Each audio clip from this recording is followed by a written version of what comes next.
2 p.m. Covering the news of the day and sharing ways for you to get off the sidelines and get active in your community, because change starts with you. Get involved and tune in to the Thom Hartmann program Monday through Friday from 11 a.m. to 2 p.m. right here on your local civic media radio station.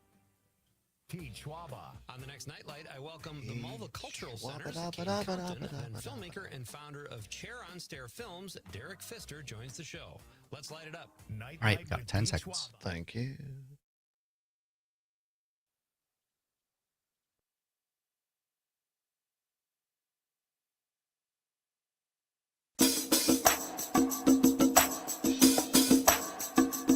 From the Civic Media World Headquarters in Madison, Wisconsin, it's the Todd Allbaugh Show. And now, pursuing truth wherever it may lead, here's your host, Todd Allbaugh. Across Wisconsin on the Civic Media Radio Network and streaming worldwide on the Civic Media app. Good afternoon, everybody. Todd Allbaugh, along with Mr. Aaron Zommers, our producer and engineer. It is 6 minutes past the hour of 2 o'clock on this Monday. Back to work and back to school. October 6, 2025. It is a great day to be a Wisconsinite. Welcome in, everybody, to the world headquarters, downtown Madison, at the crossroads of State Street and Fairchild. On an overcast day, finally, Zommers, feels more like fall. Finally, and I'm very grateful for it. You're wearing long pants today. I am, and it's nice. I like to be able to wear pants if I so choose. Well, yes, we appreciate that. Beautiful weekend in Wisconsin. Warm weather, great opportunities to be out and about. I'm going to wait till hour 2. I'll tell you more about my weekend. Very humbled, very honored. Very nice weekend back in Richland Center. It was a big weekend. The UW Richland Alumni Association had their gathering, which I was a part of. More of that later. It was also Richland, my alma mater, Richland Center High School homecoming. And it was the Center Color Fest, formerly known as the Center Color Fiesta, the big Canyon of Lights parade. And it was the open house of Oakwood Fruit Farm, one of our great sponsors here at Civic Media. And I went up there. More on this later. I brought you back, Zommers, an apple, as well as one for Luke Mathers and myself here. They have a new varietal they're carrying at Oakwood Fruit Farm. Learned all about it from Steve Lewis, one of the owners up there at Oakwood, and it's absolutely fantastic. And more, it's called Rave. The apple, Rave, R-A-V-E. R-A-V-E, the Rave apple, also known as First Kiss. How about that? Spicy. So, yeah, well, and we're going to talk more about that with our guest here. We continue our Mondays with Matt Nair segment coming up at 2:35 today. Our friend and colleague and co-host of Matt Nair on Air, the one, the only, the legendary Jane Matt Nair is going to be here. We'll talk. What is Jane? Is she an orchard kind of person in the fall? And if so, what are some of her favorite activities? Also going to talk about big story we covered last week. Continues this military raid, I'm not sure what else you would call it, at an apartment complex on the south side of Chicago, and the lack of continuing ongoing coverage on the national scene. We talked about the great local reporting by ABC Channel 7 in Chicago, and now we're going to maybe play a clip of this later on. New reporting from CBS local channel in Chicago. But the national news media continues to either just not talk about it or downplay it. We'll get Jane's thoughts on that. And also going to find out where Jane Matt Nair was back in 1982 as she was working in Milwaukee media, and what the vibe was in the city of Milwaukee, because that's where we're going to start today. Oh, by the way, we have a What's Worse in hour number 2. And we're going to tell you some winners of our green and gold text to win contest that wrapped up on Friday. But I want to start, if you're watching on YouTube, Facebook, Twitter, and the like, you see that I am decked out in my October Baseball Brew Crew postseason t-shirt. Got the crew hat on, and yes, the number 8 Bob Uecker jersey. Because baseball is a very traditional, suspicious, superstitious sport. And so I thought, well, we did this on Friday, and the Crew not just won, but they got a huge win over the Cubs on Saturday. And so I'm like, well, you got to repeat that. The Brewers play Game 2 of the National League Divisional Series tonight in Milwaukee at AmFam Field. Broadcast starts at 7:30 on many of our stations across Civic Media. First pitch from AmFam Field just after 8 o'clock local time in Milwaukee. You can hear it live over the air on WRCE in Richland Center, WISS in Oshkosh, WCQM in Park Falls, and on WBZH in beautiful Hayward, Wisconsin. Remember, we can't stream it because Major League Baseball owns these streaming rights, but you can hear it live over the air.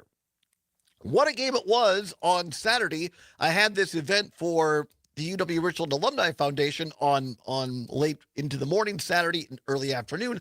So we didn't get back to Mom's house until into the second inning.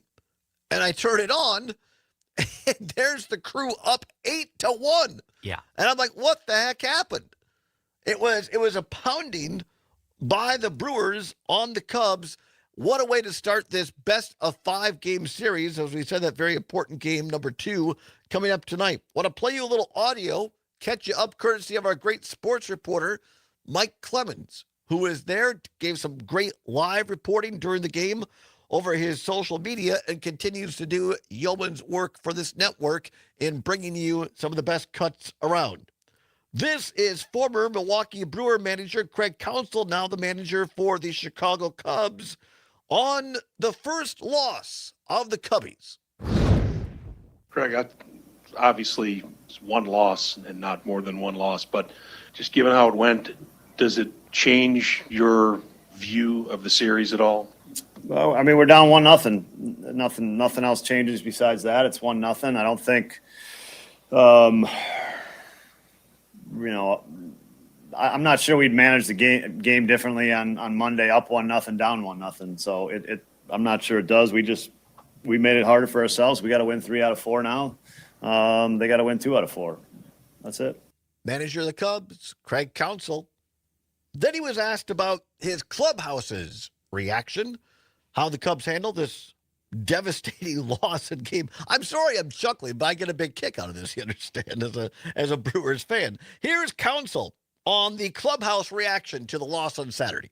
Like the game got away from us early, so it's not like it did, right? It got away from us. So, and it's a loss, and you move on from it quickly. There's no penalties. It's one loss. Doesn't count for more how you lose. We didn't lose well, but sometimes, a close game could have cost us some pitching type stuff too. So we lost, and you move on. That's how the clubhouse felt. Craig Counsell after the loss by the Cubs on Saturday. Zombers, did you get a chance to listen or watch any of the game on Saturday? I was watching it. I watched the whole thing on, I think TNT is what it was on. Yes, on TNT. Which, let me tell you, I should have muted it and put on the radio as the audio because they were making anti-Brewers. They were also making inaccurate announcements. They'd be like, all right, it's bottom of this inning. The score is 5-1. And they're like, no, it's 8-1. Like, how are you 3 behind? Yeah. The game was great, though. The game was great. I don't think the television crew for TNT, baseball is not their main action. I believe that is the case. Yeah. It was fantastic. The only bad thing, if you want to say a concerning thing for the Brewers, really, on Saturday was Jackson Chourio. Correct me if I'm wrong, Zombers. Like Jackson Chourio had 3 hits by the second or third inning, and he just had to walk off. Set a record. And he got another hit, his third hit, I think it was, and he in the first inning, he rounded, I think, second base or first base and kind of had a weird tweak in the way he was running. And that may have affected his hamstring. If you remember, he sat out for about a month during the regular season. Chourio did with a hamstring injury. And those, they call it soft tissue injuries, can be a real bear to recover from. But he came back. And then he got this third hit, I think it was, and he ran it out, was safe at first base, but came up a little gimpy, and Murph and the athletic trainer came out and checked on him, and you could read Churio's lips, and he said, I'm fine. Well, they took him out anyway, and they went in and did an MRI. Was pretty nervous after the game. It sounded like Murph used the word, I believe, this keyword could be devastating for him. But it turns out that after the MRI, and Clemens had reporting on this, that as of yesterday, Churio was in uniform and doing some light base running. And now here today, here's manager of the Brewers, Pat Murphy, updating us on Jackson Churio. The MRI came back, and it's inconclusive, and it's not a serious hamstring strain, but it's not necessarily something that won't limit him. So we're going to kind of see how he feels. He's going to go through some testing, and if he feels anything, we're going to shut it down. Pat Murphy and I think that's the right approach. You try, but you don't want to. I think it's better to use him sparingly, especially in today's game, if at all, and let him recoup a little bit. You don't want to tear the thing or injure it to the point where he can't play at all for the rest of the postseason. So look, I mean, they did really well. I mean, maybe not as well without Churio, but they found a way to win without him. So yeah.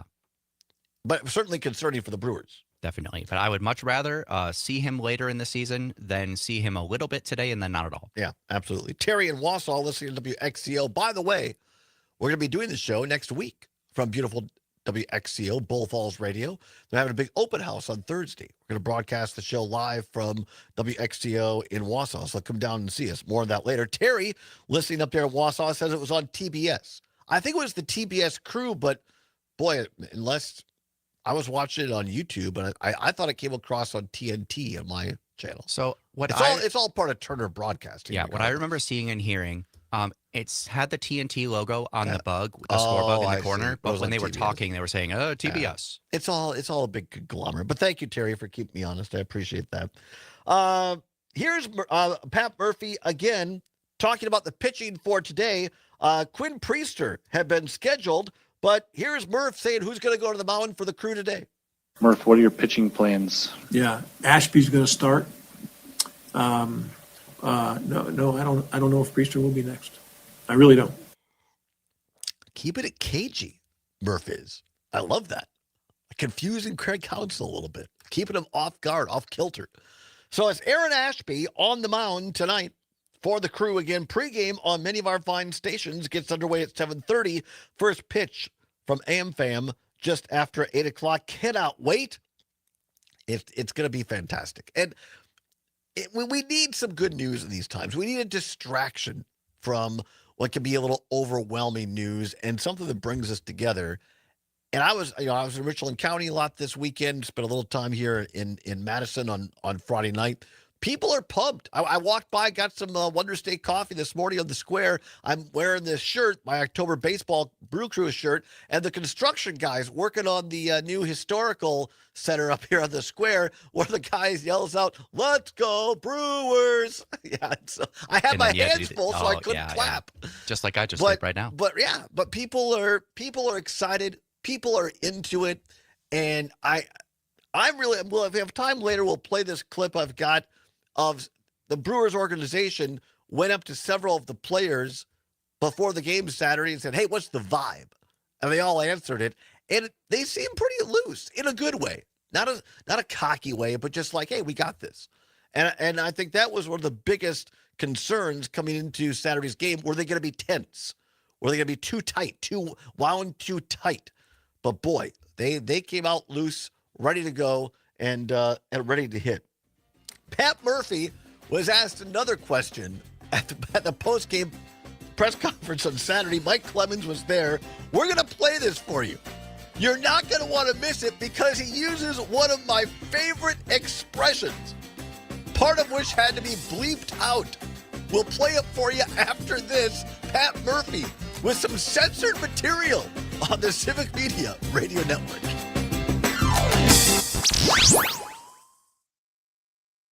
Madison, where biking in the snow. I'm not going to spoil what it is for those of you watching it on the stream, but I will say, upon first meeting Todd and getting ready for the show, talking about things we couldn't use, he was like, "Oh, I can't say this? Well, that's this."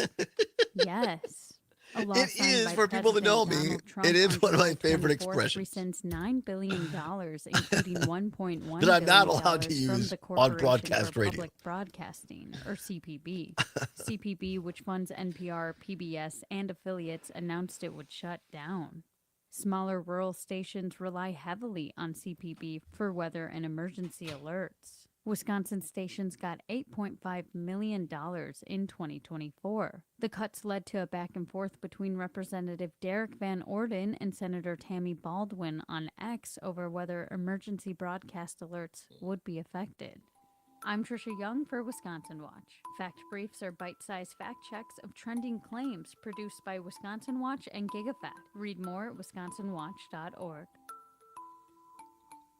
Why are interscholastic sports called the last classroom of the day? Because they teach students important life lessons like teamwork, accountability, and perseverance. School sports are so much more than a game. They're about developing the whole person. That's why they're an essential part of every student's education. Encourage your student to participate in the last classroom of the day. Interscholastic sports in Wisconsin. This message presented by the WIAA and the Wisconsin Athletic Directors Association. My name's John Driscoll, proud member of the Patriotic Millionaires. When I was CEO at CareCentrix, I doubled entry-level wages. The impact? Productivity went up, turnover went down, and the company was successful. When employees are off the clock, they're real consumers, the consumers that drive the economy with their spending. By paying employees a fair wage, we're actually helping out all of us in giving our economy the best chance to succeed. I'm John Driscoll, I'm a patriotic millionaire, and I approve this message. Small businesses are the heart of America. As About the nation's 20 largest seconds. nonprofit resource of expert business mentoring,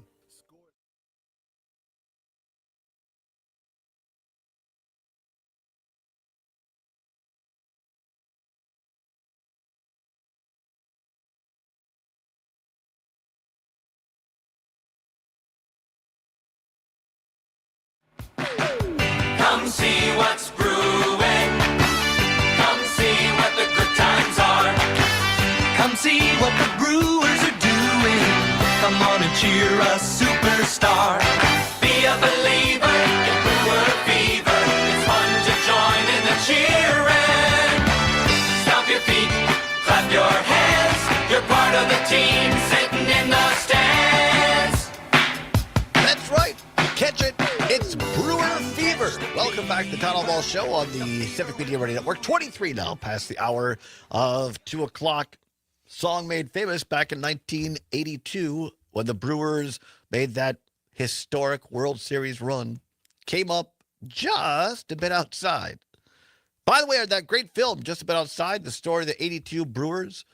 Our friends Kelly Collins, Sean Hanish, Paul Giacone Berry. Fantastic film, still available, and available at new places, including Tubi. If you watch stream on Tubi, it's available on there now. In addition to Roku, the Roku channel, you can either rent it or buy it on Apple TV, Amazon Prime, and, of course, the DVD. If you haven't seen it yet, watch it, because we're going to ask Jane Matnair, our friend and colleague of co-host of Matnair on Air after 2:30, because she was working in the Milwaukee market on radio in 1982. Going to ask her, I think I shouldn't say that. I think she was in the Milwaukee market, but we'll ask her what the vibe was in the media and otherwise. I have not felt, even though I know the Brewers went to the NCLS in 2018, and I was a big follower of that, lost Game 7, of course, to the Dodgers. But I don't know. I don't know what it is.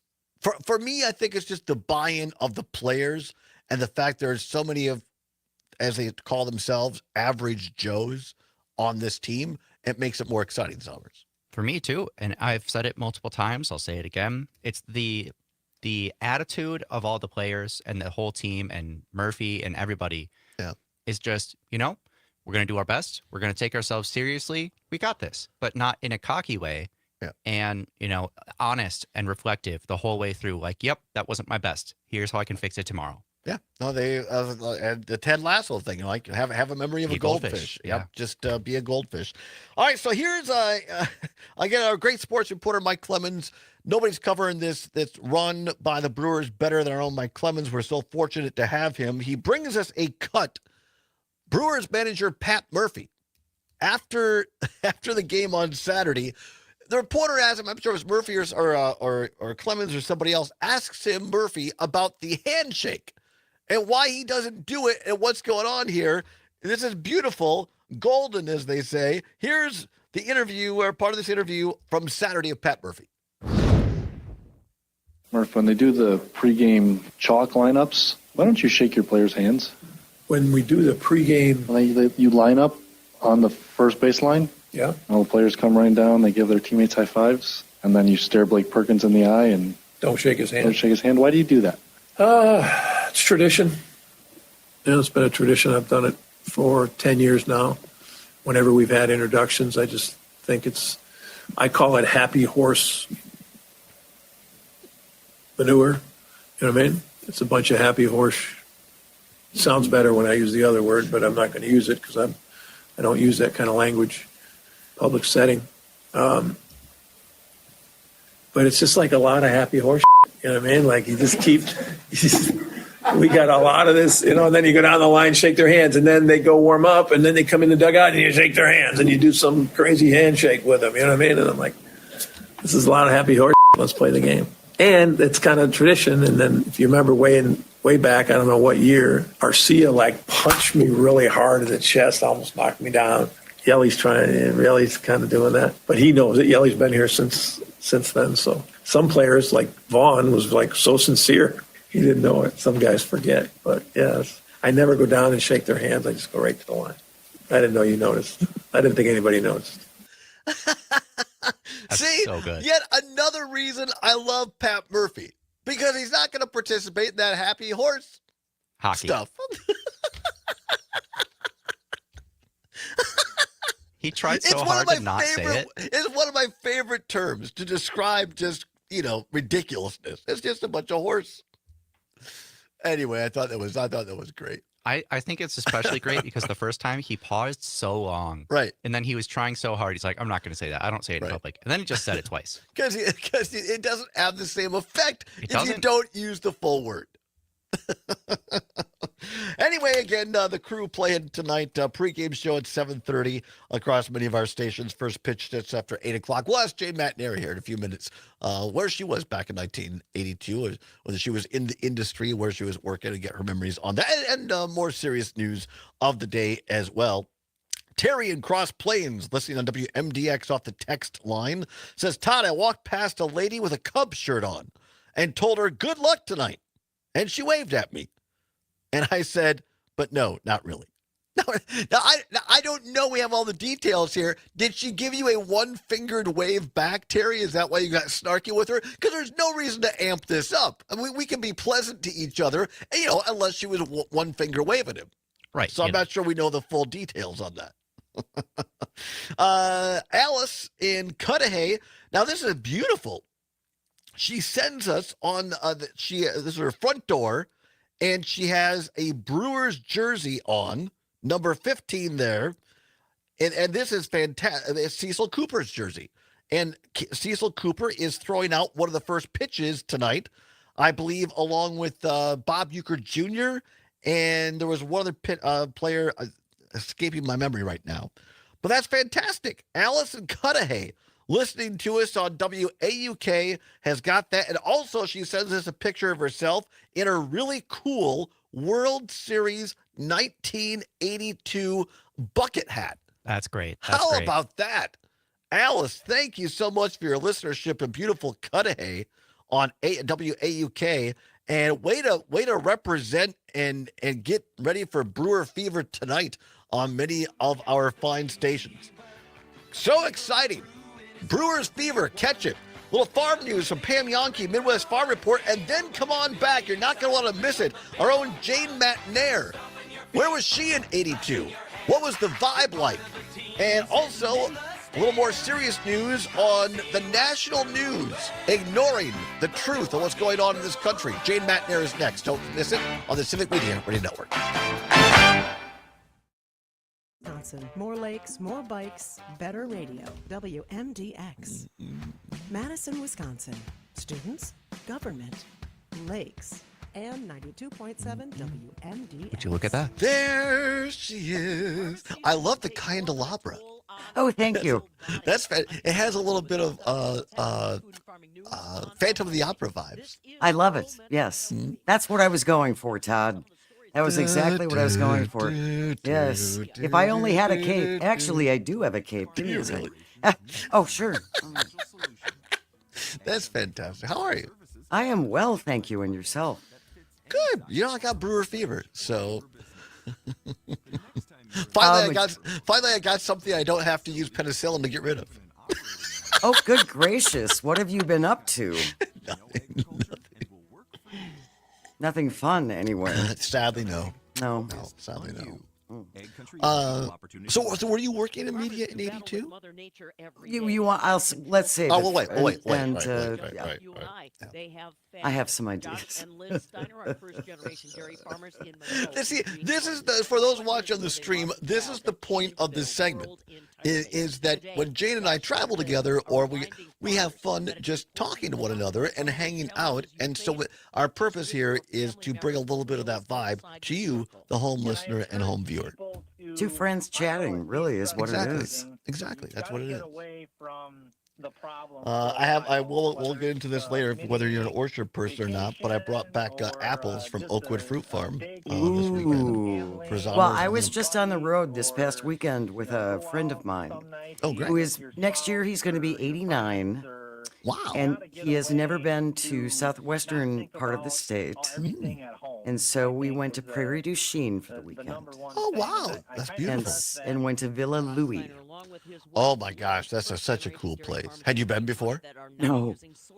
No, it was really great. And then Anyway, I'll tell you. All right. We'll tell you more. We'll tell you. That's why you have to keep listening and watching, folks. More Jane Matt Nair, a plethora of information, entertainment, and excitement. As the weather changes, it can start to impact feed quality. Don't let your cows become the victims of the ration roller coaster. Adding Generator Elite to your herd's ration can introduce beneficial microbials that support gut health and help the herd navigate the highs and lows of feed quality, all while using less than an ounce per day per cow. Learn more about Generator Elite at bio-vet.com.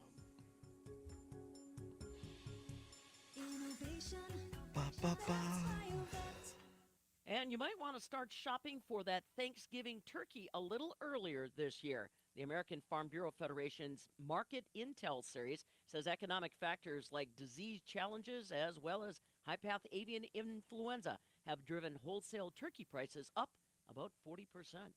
40%? My turkey's going to cost 40% more? Catch Farm Report updates throughout the day from the Midwest. Well, it's going to be another Thanksgiving of squirrel at our house for this year. I'm meteorologist Rodney Price. Cloudy skies and showers developing into your Monday afternoon. A northwest breeze. Highs to the upper 60s. Shower and thunderstorm chances winding down. Not that we're going to get into this necessarily during this segment, but I made the mistake this weekend.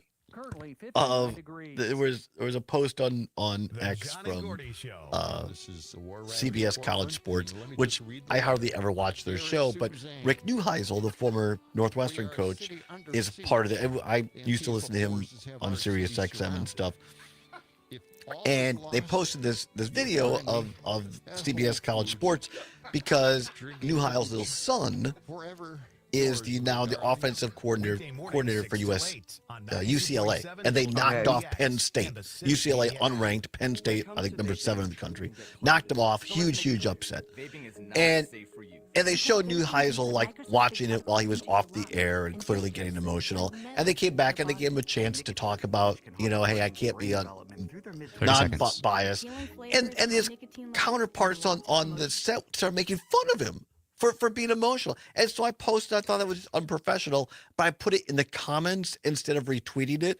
And oh my God, it's crazy what people come after you about. 15 seconds. Oh my God. I know. All right, here we go.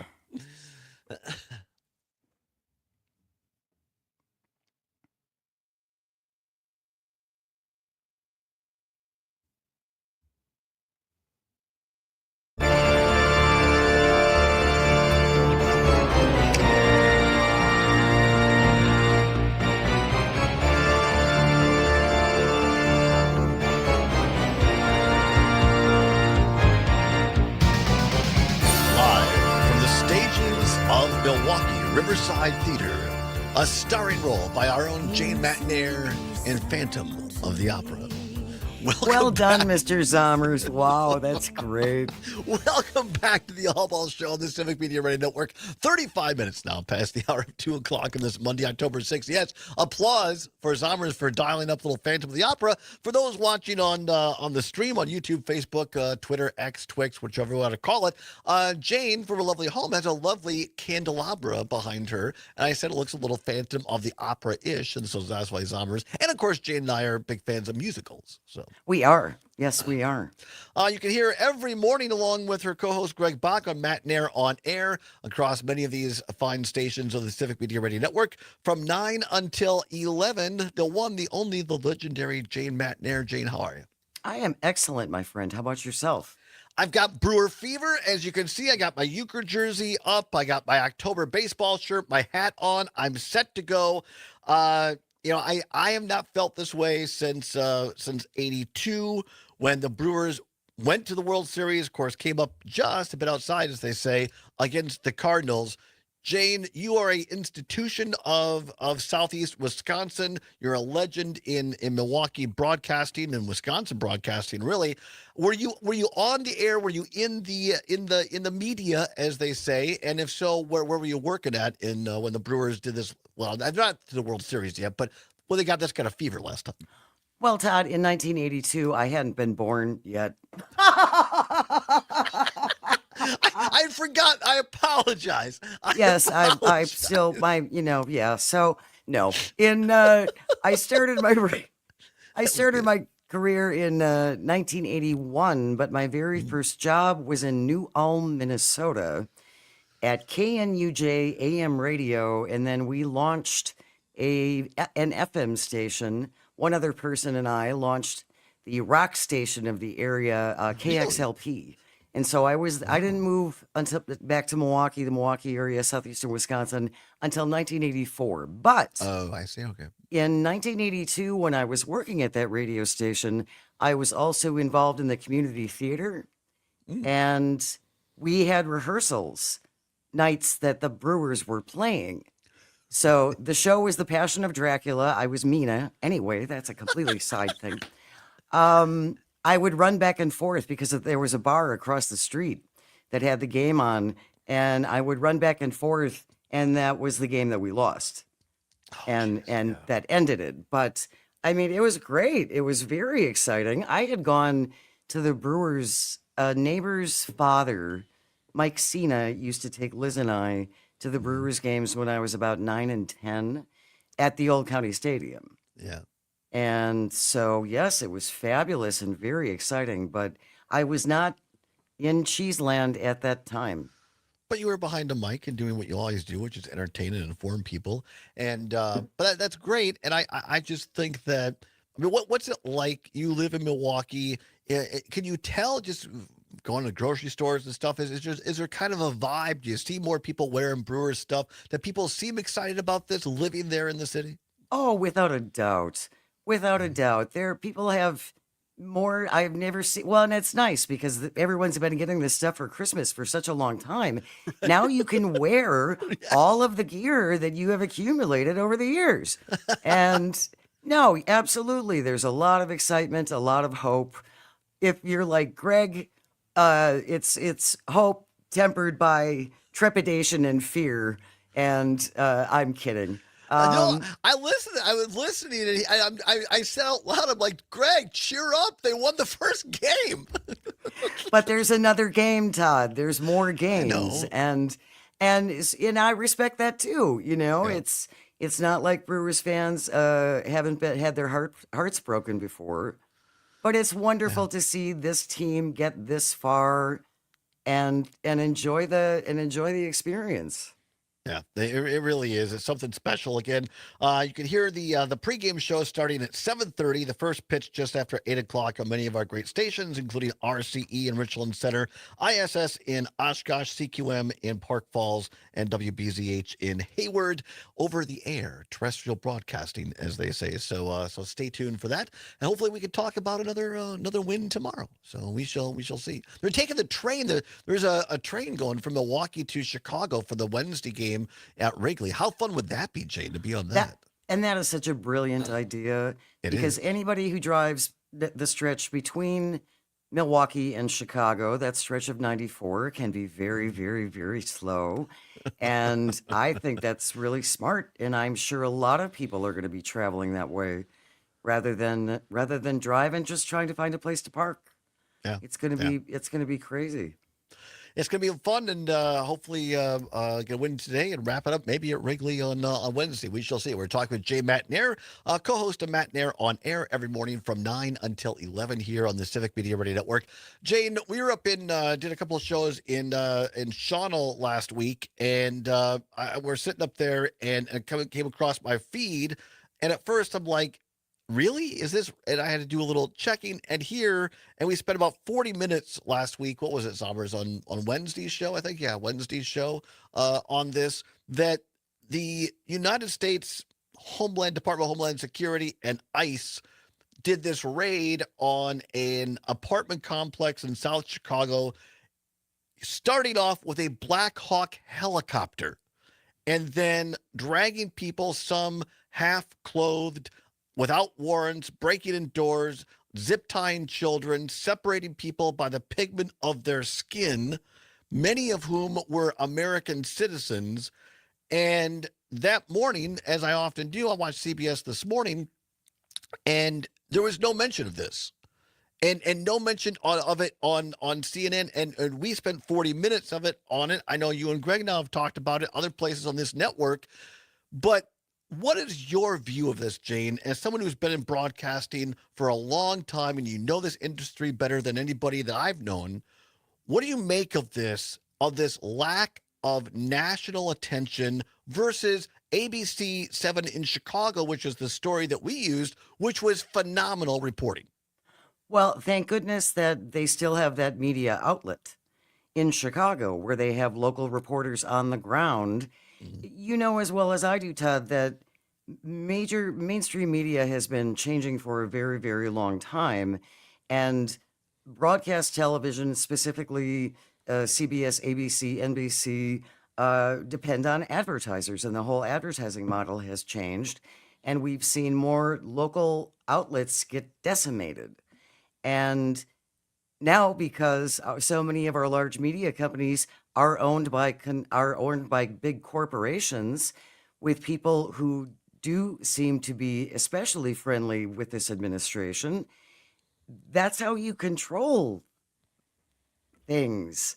Controlling information and the information people see, that is crucial and frightening. But I think the media has been letting us down for the last 10 years. I think we have never talked seriously, and Greg and I just talked about this last week.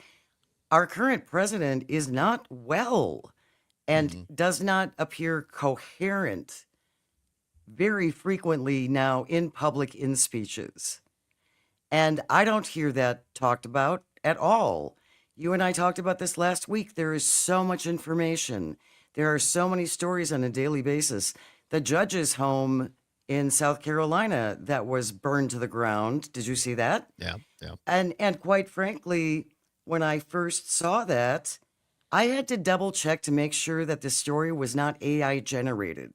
Right. Because there is so much. There is so much to wade through. But I do think that legacy media has abandoned their responsibilities a long time ago. I do. And for those that might not have heard, Stephen Miller of the Trump administration came out against a judge in Oregon, I believe, who had a temporary restraining order on President Trump, calling up National Guard troops from California to go to Oregon, to Portland, and Stephen Miller came out and started attacking that judge. And hours later, this judge on the East Coast house was burned down. And the judge on the East Coast had ruled against the Trump administration when they were trying to get a hold of voter records. Yes. And they were targeted because of that. Again, we'll see. Allegedly. There's a lot of speculation there. Right. And that's another hesitation. But it's dangerous. Oh, it's very dangerous. Yeah. It's very dangerous. And I also think that the level of rhetoric coming from Stephen Miller, now the Democrats are satanic. And I mean, the president said in front of a large number of military people over the weekend, they have to get rid of the gnat on their shoulder, which are Democrats. Yeah. Speaking to active duty Navy sailors. Yes. And we've never seen that before, Jane. At least in my lifetime, whether I don't care if it was George W. Bush or Barack Obama, Bill Clinton or Ronald Reagan. You didn't see our commander-in-chiefs go before active duty troops and bring in overt partisan politics. It just didn't happen until now. Until now, and the level of obfuscation, the level of trying to pretend that this is normal.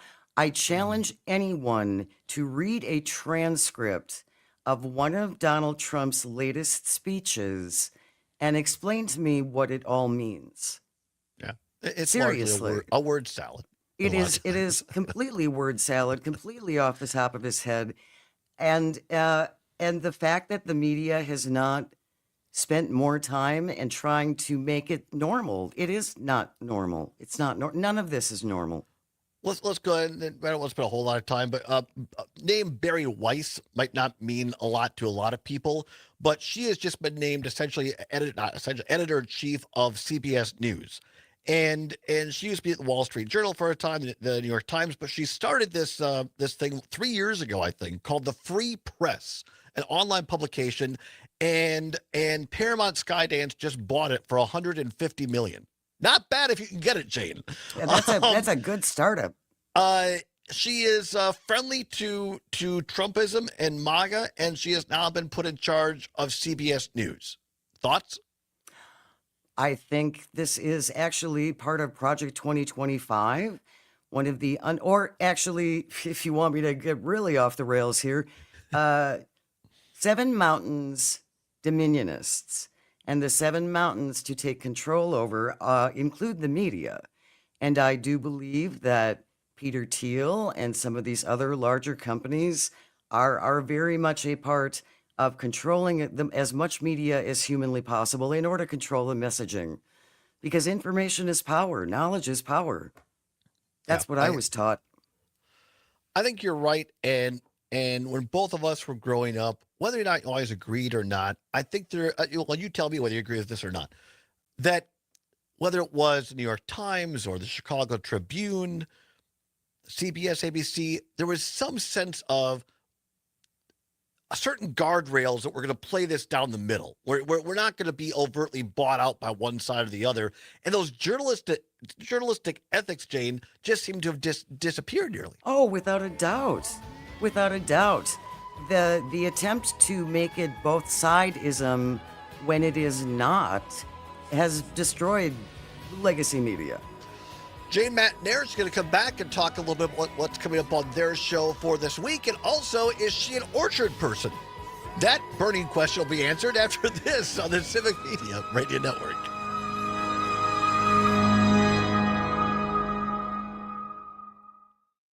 Wisconsin has a fish fry on a Friday night. For those Civic Media, Media management that are listening to this, I didn't know how to make the tease any more titillating without going over the top. I mean, I could have said, I could have said something like, "Is it true that Jane Matnair once dated several Milwaukee?" But I thought that was too much. Insinuated that was too much of a tease. That would be too large of a tease. Yes. So I thought, no, we can't go there. We can't make it sensual just for clickbait. But you know, there are networks that would do that. Oh, yeah. That's Lots of them. Just tease be like, is it true that Jane Matnair has dated every member of the Milwaukee Brewers? You come back. All right. Is it true? No. Anyway, Jane, what do we want to talk about? There we go. Jane, you're fantastic. That's and very by the way, kind watching those watching on Facebook, YouTube, Twitter, I want you to know Jane is a Milwaukeean. Her program is based in Milwaukee area, and she's live there every day. I think that's it's an important thing to point out. From 9 to 11. Yeah, from 9 to 11. Join us. Wisconsin Governor named Tony Evers Tony Evers, for those listening. Very good. All right. Donations to a federal candidate, they are limited in what's Is that how? Okay. Evers. Yeah. Long E. Evers. I heard that too. Mail, or most importantly, advertising. Just for the record. I know of what you speak. Money in our elections. The cases have far-reaching implications for equity in our elections. You are correct, as Ed McMahon once said. Carefully in the coming months. I'm Brian Beal. It's the Eco Minute powered by Clean Wisconsin. All right, we'll come back to a little Matt and Aaron Air preview for the week, and then whatever time we have left, we'll talk about fall and orchards and whatever else we want to talk about. Sounds great. By the way, there was here's a little part we're going to tell you we're not going to probably talk about on air, but Jane and I, we had considered doing a show at the domes in Milwaukee, and then like it didn't happen, but then there was a stabbing or a shooting or something happened at the domes. Did you see that? I didn't. I was out of town over the weekend, so no, I didn't. It was, no one was killed. I'm not really. It was just, but it was like. Well, that's a plus. Glad we didn't go to the domes. I'm sorry to hear that. I lived in a flat right across from the domes. Really, it's a lovely place. It is a lovely place. Yeah. Listen at cleanwisconsin.org or wherever you get your podcasts. My Portland. What have I got in my cup? My stepbrother was up in Shawano with me helping my dad this weekend. He lives in Portland, he and his wife. And I said, it was really nice for you to escape the war zone to come out here. And he's like, yeah, right. And he goes, the whole thing is like a block. Oh, yeah. Oh, yeah. All right, here we go. Discover your path to better mental health.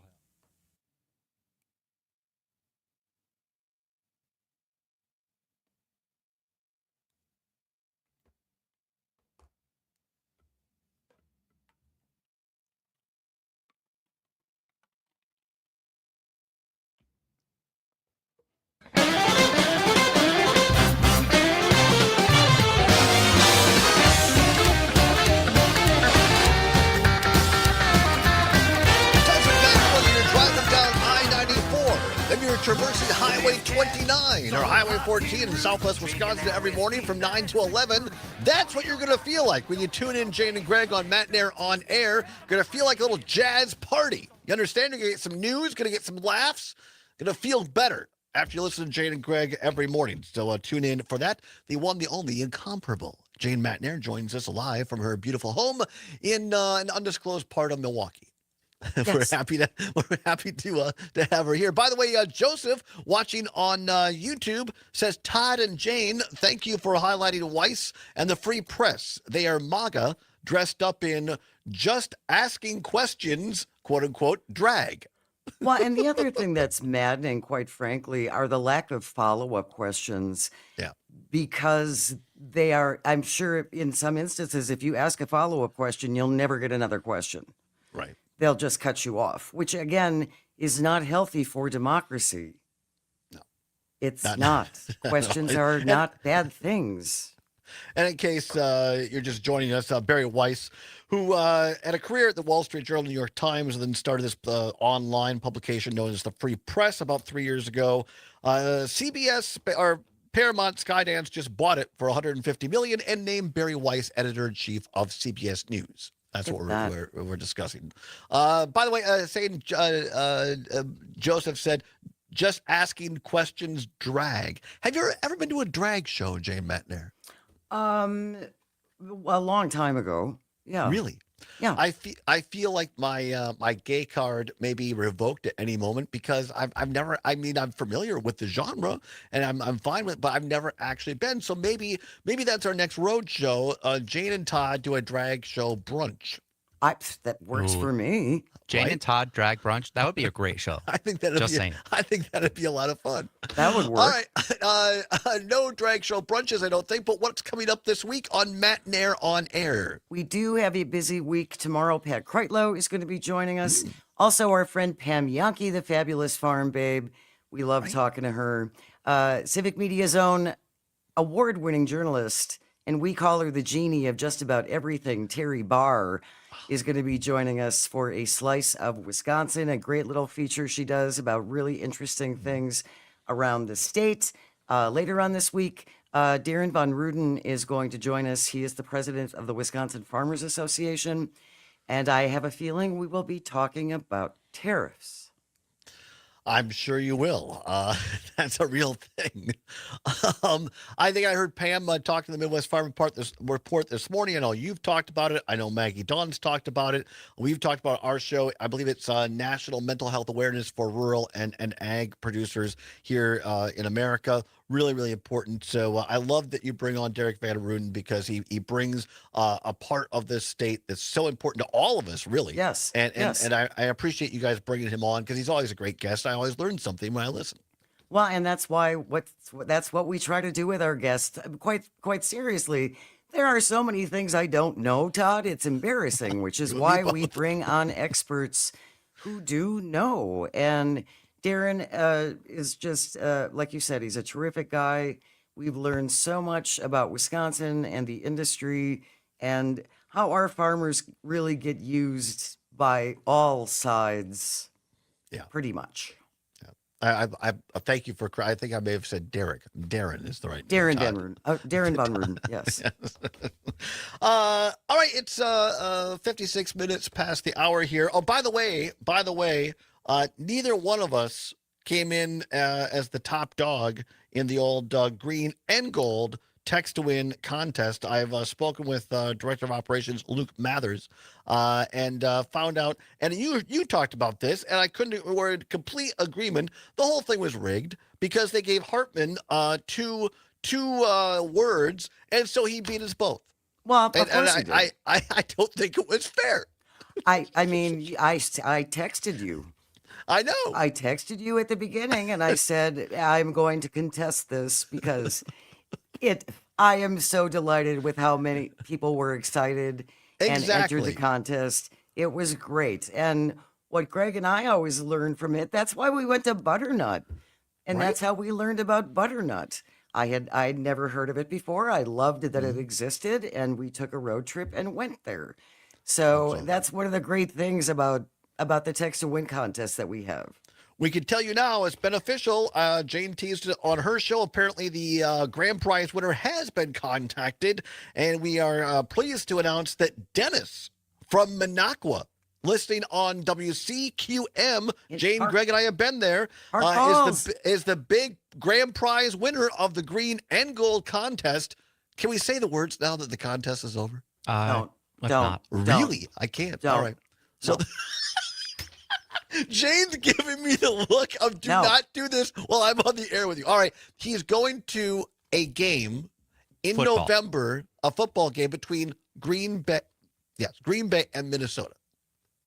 That I can say. Yep. All right. That's what he's doing. Very good. So congratulations to Dennis from Minocqua, the big grand prize winner in our green and gold text to win contest. Jane and Greg, we're running through other winners today. We'll do that later as well. Quick note: you've already gotten 2 invitations to drag brunches in Wisconsin. Really? Well, how about that, Jane? That'll be our next big thing. All right, quickly in the time we have left, are you an orchard person, Jane? Sure, I will orchard. I love apples. I love apple pie. I mean, a well done apple pie is an amazing thing.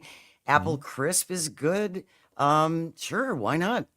Yeah, I was just at Oakwood Fruit Farm in Richland County this weekend, one of our fine sponsors here on Civic Media, and it was our customer appreciation weekend. It was packed, and I got myself some Rave apples, better known as First Kiss, kind of a cross between a Honey Crisp and something else. So Zommer and I are going to have those in hour 2.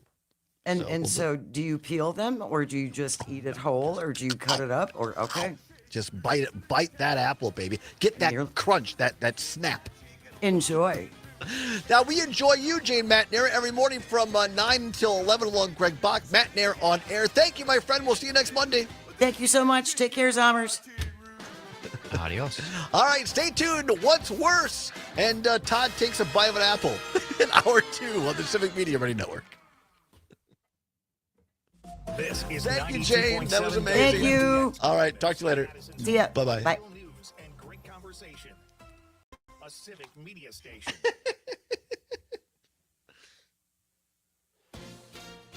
ABC ABC News, I'm Brian Clark. The White House's federal troops need to be sent to Chicago to protect federal immigration agents, but the governor of Illinois, J.B. Pritzker, says there is no invasion here. There is no insurrection here.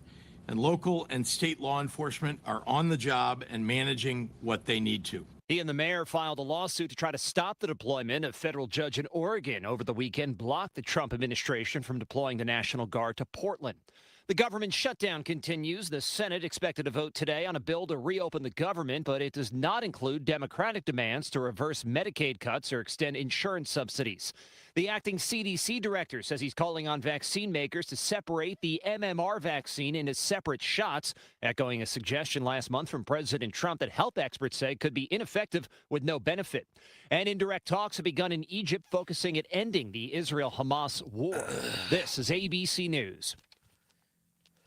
Farm news that impacts you and your community from the Midwest Farm Report throughout your day on 92.7 WMDX. For 92.7 WMDX News, I'm Savannah Tomei Olson. The biggest story in Madison over the weekend was a shooting outside a frat house. It happened late Friday night. Madison police say there was a fight outside a house on Langdon Street that involved about 20 people. An 18-year-old was shot and taken to the hospital. Police say they'll be okay. On top of that, another person was hurt. Madison police say they arrested an 18-year-old. The Daily Cardinal reports they're not connected to the university. And according to the State Journal, the two groups that got in the fight did not know one another beforehand.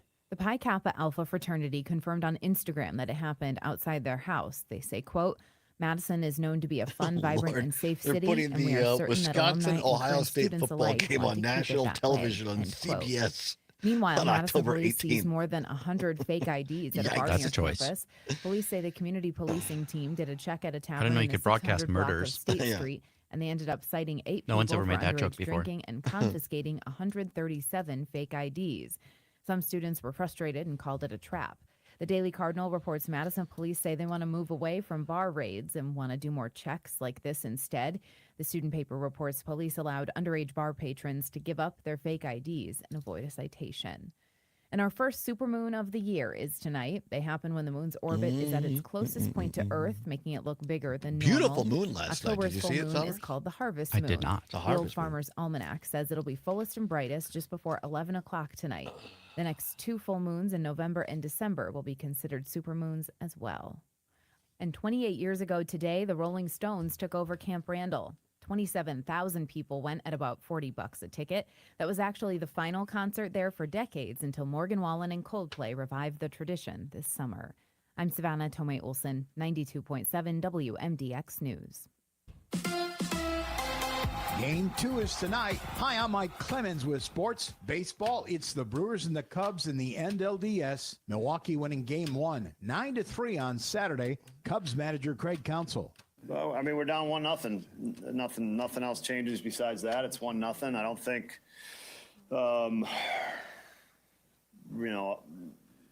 not sure we'd manage the game differently on Monday, up 1-0, down 1-0. So I'm not sure it does. We made it harder for ourselves. We got to win 3 out of 4 now. They got to win 2 out of 4. That's it. The Cubs will start Shota Imanaga. Brewers manager Pat Murphy was asked. Murph, what are your pitching plans? Yeah, Ashby's going to start. No, I don't know if Priester will be next. I really don't. NFL, the Packers back at work after having a bye week. They host the Cincinnati Bengals Sunday at 3:25. With sports, I'm Mike Clemens. Madison, Wisconsin. Students, government, lakes, and 92.7 WMDX. I'm meteorologist Rodney Price. Cloudy skies and showers developing into your Monday afternoon. A northwest breeze, highs to the upper 60s. Shower and thunderstorm chances winding down tonight. Mostly cloudy skies, lows to the upper 40s. Skies turning sunny on Tuesday. Right now, it's 61. The Maggie Dawn Show. State Senator Jeff Smith, we're talking about the Veteran Housing and Recovery Program. Republicans blocked funding for this. They instead sent the governor a 16-page letter blaming him for this problem. Well, it was in his budget. Once the budget is out of his office and in their hands, it's up to them. Our job is to manage the funding. We can do it, but the governor can't. So it's avoiding our own responsibility by not addressing that. The award-winning Maggie Dawn Show. Weekday afternoons from 4 until 6. Nightlight with Pete Schwaba. Actor, writer, and my son, Joe Schwaba. Do you have a favorite one-hit wonder song, Joe? I don't know. That's not great radio. 30 I'm seconds. giving you right now. What does the Fox say? We grew up kind of in the same era, you know? Oh, yeah. Oh, what does the Fox say? Or Gundam Style? Oh, those are terrible. That's another one. Oh, whatever. Nightlight with Pete Schwaba. Weeknights from 6 till 8 25 on your seconds. local Civic Media Radio.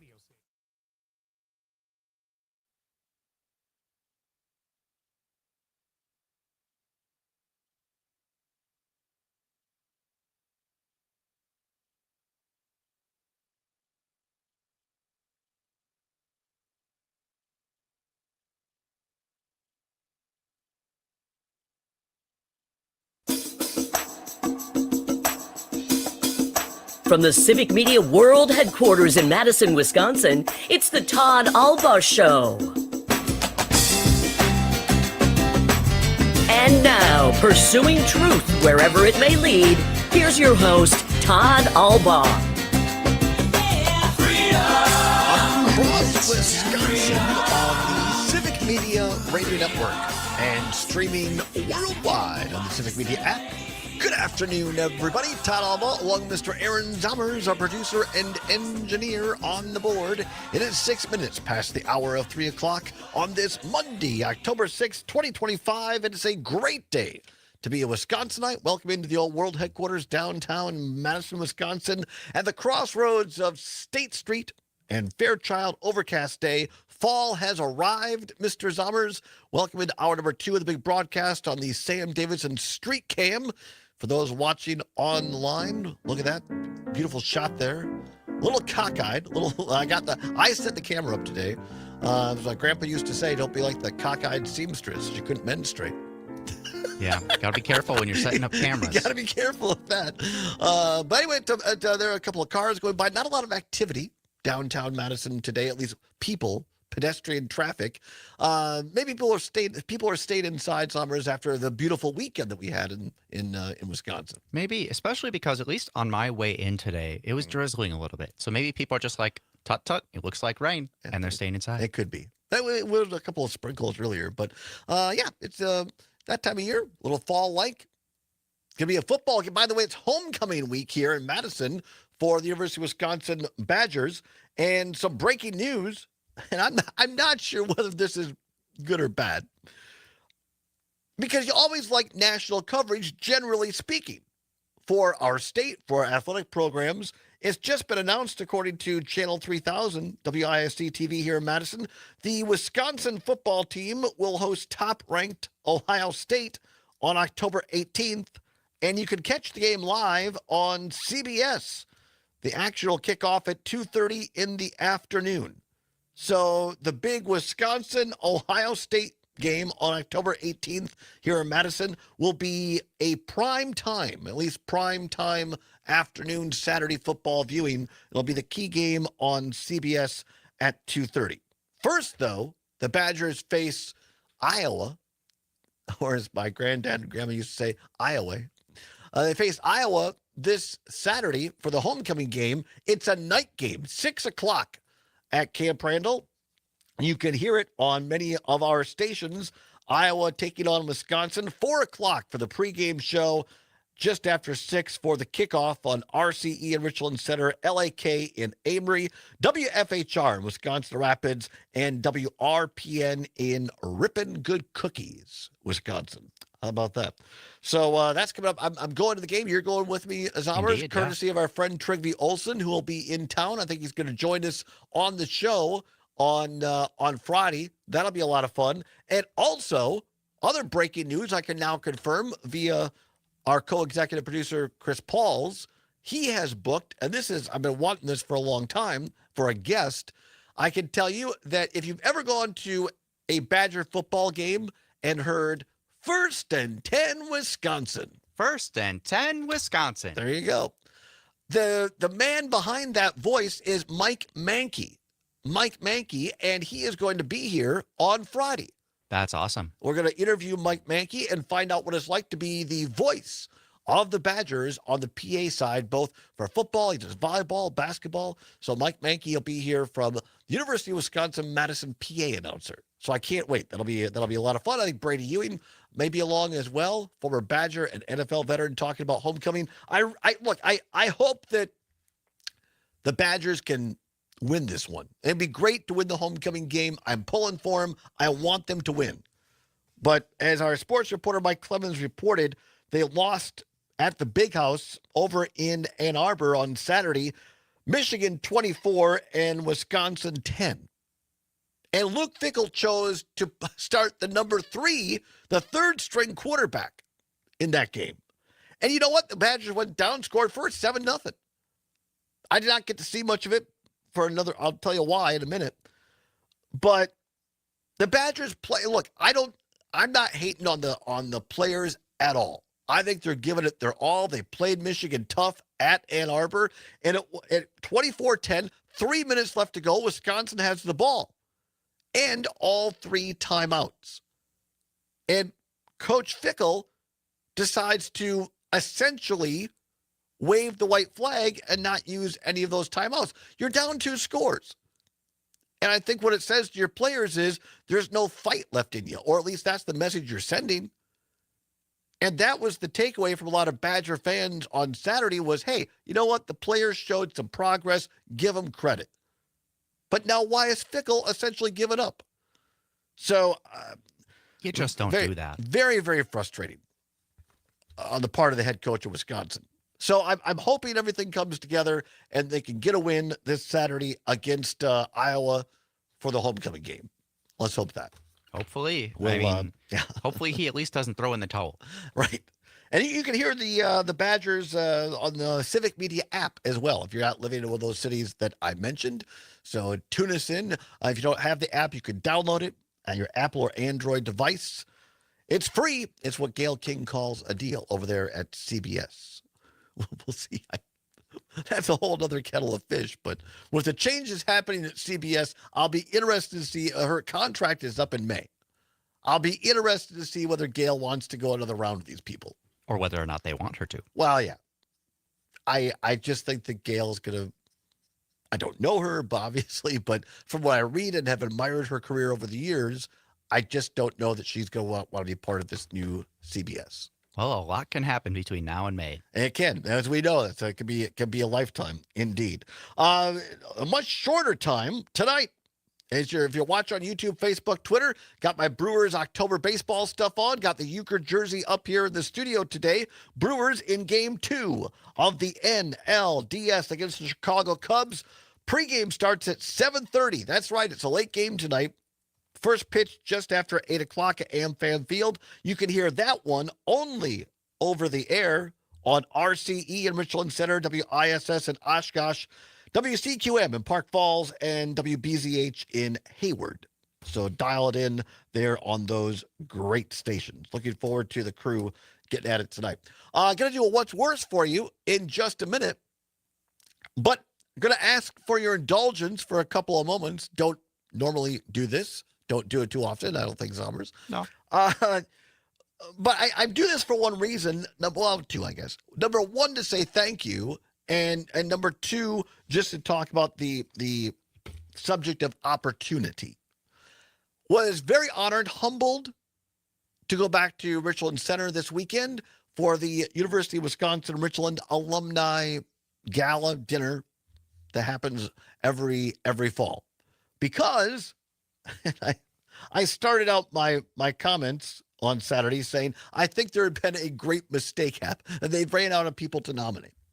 I was chosen along with 4 other people as outstanding alumni of the University of Wisconsin-Richland for 2025. My fellow nominees or my fellow honorees, Ken Hansen, class of 1965 at UW, at County Teachers College.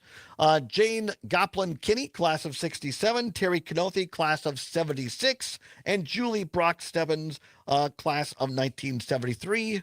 I am the class of 1991 at UW Richland. Very honored, very humbled. I don't know that I deserved it, but what it did give me is an opportunity to thank a lot of people in my life who, if I've had any success professionally or otherwise, it's because of them.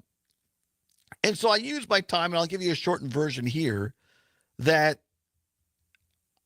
what the campus to me means, and yes, I've talked about it on this show, my maternal grandmother, Marge Wallace, was one of the key people that got that campus built in the late 60s. She went on to be the first woman to serve as dean of a UW system campus in Wisconsin. The Student Center was named after her, the Marjorie Wallace Student Center. Very, very proud of my grandmother. Broke glass ceiling, certainly for women in this state. And to attend that university and go to school there, it gave me the opportunity for a kid who grew up in a small town to meet people from other countries. The Central American Scholarship Program, which was helped to be started by the late Dean Tom Oates, Dr. Tom Oates, and Linda Gentis, who you've heard me talk about, passed away about 3 or 4 weeks ago. And had it not been for those people bringing the Central American Scholarship Program there, I would not have met a lot of people that are my friends that I call family today, including my 2 godsons, whose mom was originally from El Salvador and whose dad is from Spring Green, who went to that university. That's how I met them. And then I had all my professors there. Gene Burkett, by the way, my English professor and theater professor, at 97, I believe, was there at this luncheon, and she is going to be back on the stage for the Community Players Theater for their latest production this fall. And she is sharp as a tack. Still getting it done. Still getting it done. Professor Bob Hershey was there as well, one of the charter faculty. John Poole, the great recruiter. So many other people. Dion Kempthorne, one of the former deans at the campus. A lot of people to thank there. My public school teachers, Otis Scott, Ken Thied, Ken Lewis, Dr. Jerry Bauer, history professor at the campus. And then I'll skip over the rest. My family, certainly my mom, my sister, my 2 nieces, Addison and Isabel, my brother-in-law, Mike, who all made the trip from Eau Claire to be there. But I wrapped it up with this. I told this story on the air, so I'll give you the shortened version now. That you'll remember this year we did the show at Green Bay Preble High School for the Wisconsin Public Education Network. And we ended the show with having Nikki Vandermolen, the first person with autism elected to the Madison School Board, and she talked about the fact that in 6th grade, teachers told her parents that she never graduated from high school. But her parents fought for her opportunity, and not only did she graduate from college, now she's on the Madison School Board. And so I think that even though Jay Rothman and the Board of Regents and a number of people in the legislature, and quite frankly, I'm disappointed in the Governor Evers about this, that UW Richland was closed, the brick and mortar, the bricks and the copper roofs. But our educational facilities in the state are more than brick and mortar. They're an idea, a spirit, the Wisconsin idea. And so even though our little college at UW Richland after 55 years was closed down, the spirit of that place lives on. It's not about me, it's about all the people that preceded me and came after me. And the fact that the Alumni Association is still giving out thousands of dollars in scholarships to high school kids from Southwest Wisconsin every year to go to college. They're still getting it done. And that's what it's about, in my opinion. In rough times, and public education is being attacked from K-12 through the university. But whatever, anybody listening to my voice, if you have an opportunity to give to someone, do it. It doesn't have to be money. Just give people an opportunity, because that's all a lot of people need is an opportunity. And then they're going to fly. So thanks a lot to the University of Wisconsin-Mitchell Alumni Association, and I hope this inspires other people to take opportunities. Give people opportunities. We're going to come back, give you our what's worse for today. Don't miss it. Speaking of reunions, are you a high school reunion person? We'll explain to the other side. It's the Allbaugh Show for Monday on the Civic Media Radio Network.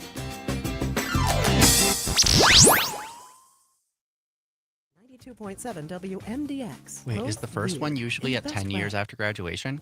There's 5. nothing quite like the perfect fit. And at First one Allure is Intimate 5. Apparel, It was every that's 5. exactly You just didn't have what one. they You deliver. didn't have one. Their All right, well. expert team Was it maybe offers because of bra COVID? fittings in a Oh, you know graceful, what? low-pressure Yeah. Probably environment because of that COVID. celebrates Yeah. every silhouette. It's luxury tailored to real life, where confidence is never compromised. Experience a new standard of personal attention. Thank you very with much, timeless Jeffrey. style Appreciate that. And a fit that flatters at every angle. I should have Visit the shouted brand out new location at the Hillsdale Professor Shopping Suri. Center. Visit allurefits.com. 98. Thank you, Heather. Nadine Brook at in the air, and there's 98. no How better about place that? to enjoy Yes, and it than Zommers at is Sugar not River you're. Pizza in Sun You've been Prairie. froze. Cozy up I inside for forgot some to mention spirits, that. So 48 maybe it's beers the. on tap, and THC Wait, is For it those- still frozen? It's still frozen. So It looks fine for me. No, it's like just a picture of you. It's like a still shot. For those watching on the stream, somebody has sabotaged Zommer's camera. Yeah, it was acting up earlier. I fixed that, but now it's still not working. I don't know. I guess I'll just leave it off. I don't know. Feels like home. Audio medium. You can find monster savings throughout October at Burlow Mattress of Madison. Save on mattresses, platforms, bed frames, sheets, pillows, and more. American made, locally crafted. Burlow Jeff and Mattress of Racine Madison. texted in. Keeping you connected to your local community with real news and Well, great I did mention them, Jeff, because I never know it. They're a different breed of cat. They decide they carry some of the games, but not all of the games, and so I never know. And so I don't want to disappoint people and tell them that they can find it on RJN, and they tune in and they say, "Well, Todd's an idiot," which of course I am. But then they say, "Well, it's not ours." So I just don't include them because I don't know when they're going to carry the games and when they are. To allow people to put a tent up in a pasture and experience stargazing, stay overnight in the pasture, and have rustic camping when they're overnight for farm stays. Pick up the eggs in the morning, have a farm breakfast. That's Sheila Everhart with the Wisconsin Agricultural Says Tourism Rosemary Association. You can Elvina learn says more, none of our including stations are where to getting go volume this on the fall app. At the website. Yeah, I'll send that to the engineers.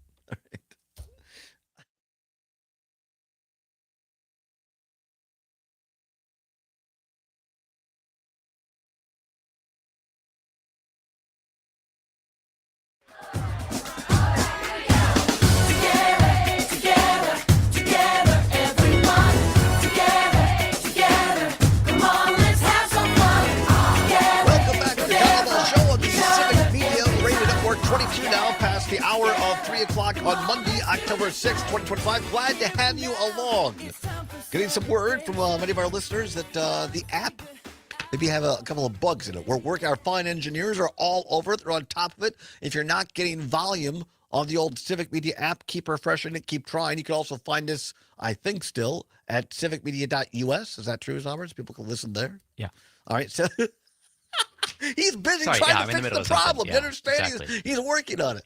Civicmedia.us on the Civic Media website. You can check out there. And, of course, on terrestrial radio over many of our fine stations here at the Civic Media Radio Network. By the way, Harvest Moon tonight. Harvest Moon. I was coming back from Richland Center last night as the moon was rising. Andre Bad Moon Rising. One of Chris Berman's best nicknames ever on ESPN. The big Harvest Moon. And it reminded me, my maternal grandfather, Warren Wallace, was a great, and my grandma Wallace, and we go camping. And there's a song, Harvest Moon. I apologize, but it went, shine on, harvest moon, up in the sky, for I ain't had no lovin' since January, February, June, July. Snow time, ain't no time to stay indoors and spoon, 'cause I ain't had no lovin' since January, February, June, or July. Harvest Moon. You ever sing that song? I have not. The Zommers is looking like, neither should you. No, I'm just like, I have no idea what that is. You're a Boy Scout, Eagle Scout. I thought maybe that was a campfire song people would sing. That's not one that I ever learned, at least. I don't know. Maybe it was a Richland Center song. Maybe. I don't know. Yeah. All right, 24 minutes past the hour of 3 o'clock. Time once again for What's Worse. Let's go. This or that, this or that. Then, of course, the choice is yours. You can get with this or you can get with that. Time once again for What's Worse. No prize, money to give away, nothing to, no prizes involved, no cash to give away. You see, it's been so long, Summers, with the text to win, I forgot how to open this up. It is your chance to have your voice heard on all 10 News Talk sports stations on the Civic Media Radio Network. All right, I was back at RC. It wasn't really a class reunion, although the Richland Center homecoming for high school was this weekend, and I think a couple of classes had their class reunion. Oh, here's another. I almost forgot this. This is perhaps the best part of the weekend. So, homecoming this weekend, and there's nothing destructive, but kids still toilet paper trees in Richland Center during homecoming. And so, Mom's house didn't get hit directly because there's no real trees in her front yard, but her next door neighbors got their tree TP'd pretty well. Beautiful job. And it had not rained in Richland Center at all, and so it was all dry, right? And so on Sunday, we go and Mom starts going over. She goes, well, I'm going to take that off the neighbor's tree, or it's just going to blow over my yard. So she goes over there and she comes back with half of a toilet paper roll that was unused that just kind of landed in the yard, and she'd wrapped up all this toilet paper by the tree, and it was dry. And she goes, well, I'm going to take this in. I won't have to worry about toilet paper for the rest of the week. Fair enough.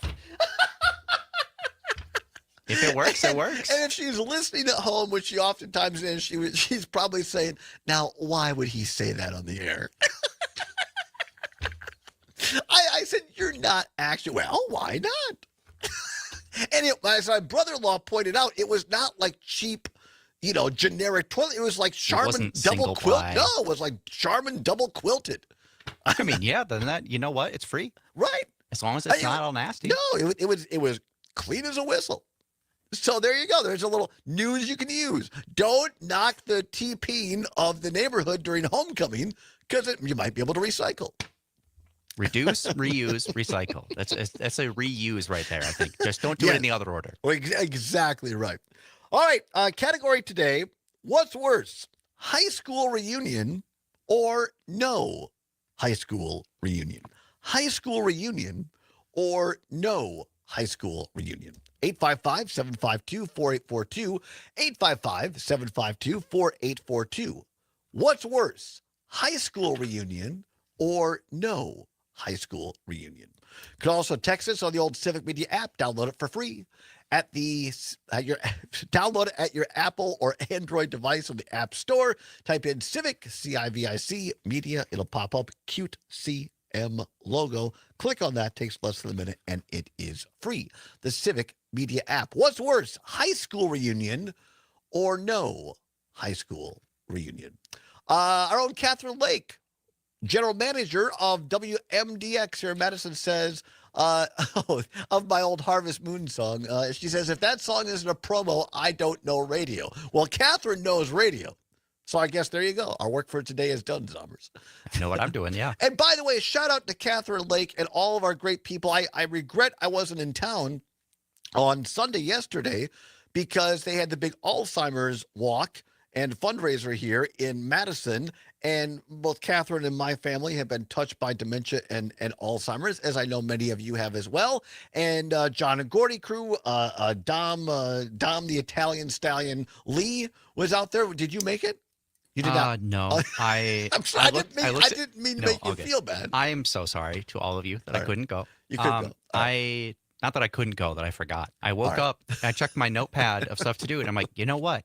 That was this morning. But your intention was there. It was well intentioned. But congratulations to Catherine, John, and Gordy crew. Everybody here at WMDX. Like Megan was there, Denise was there, a few other people, and raising money for Alzheimer's. Do what y'all can, and I'll hope that it works in my calendar to be there next year to help out. So congrats to all of them. What's worse, high school reunion or no high school reunion? Robert in McFarland says high school reunion as long as we can drink. So what's worse is none then, I guess? I guess, yeah. I would guess what he's saying is that if you can't drink, then having it is worse. But if you're allowed to, then not having it's worse. Matt in Middleton says having a reunion is worse. Says I would feel pressure to go, and in the cafeteria food. Oh, and the cafeteria food has not improved. More of your answers after this. I'll tell you a high school reunion story of my own. High school reunion or no high school reunion? What's worse? 855-752-4842. Farm News is next with Pam Yonke and the crew. It's not a lisp. It's where we live. WMDX. Mad City. Biking through blizzards since forever. 92.7 WMDX.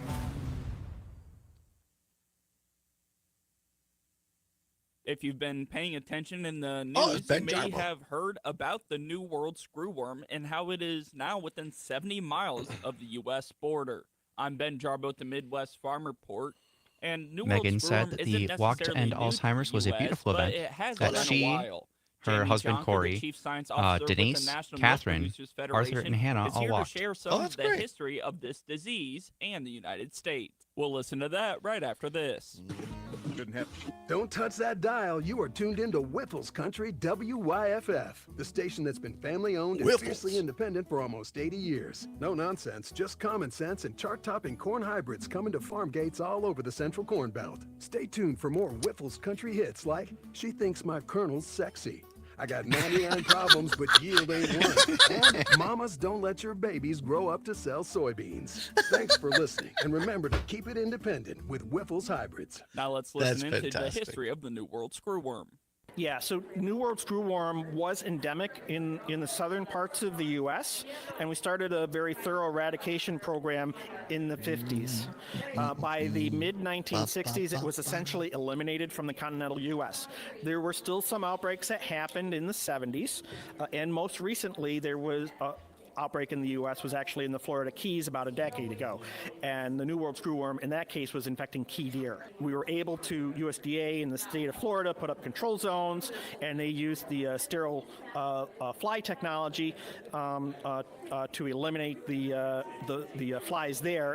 Jonker says that if the New World screwworm were to make it into the U.S., it may cause mass stoppages in cattle movement. For the Midwest Farm Report, I'm Ben Jarbo, and we'll take a look at those closing markets right after this. Dial up a little, we'll not use it to come in, but a little West Papa Robin Boss music. Farm and All right. The original, authentic, It's always ready to go, just in case. I appreciate that. 1955. And thanks to Monarch Media Design. The experts at Monarch can do everything from vinyl graphics to full trailer wraps. Serving Madison since 2000.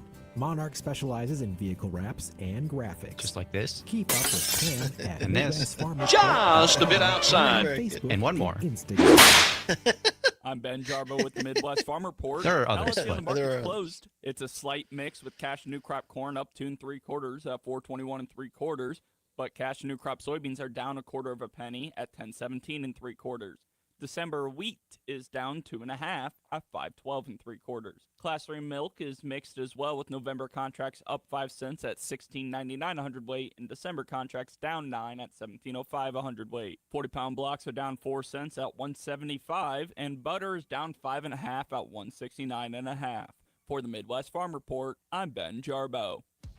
You're listening to 92.7 WMDX, Madison's home for the Maggie Dawn Show, Monday through Friday from 4 to 6 p.m. PJ has some comments about high school I'm reunions. meteorologist We'll share those on the other side. But yeah, it seems like maybe they were trying to filter out people that they didn't want to have to see, Highs you to know, the all the upper 60s. peons. Shower and thunderstorm that chances sucks. winding down tonight. Mostly cloudy skies, lows of the upper 40s. Lori's Skies got a great turning text. sunny on Tuesday. It's 60 at our studios.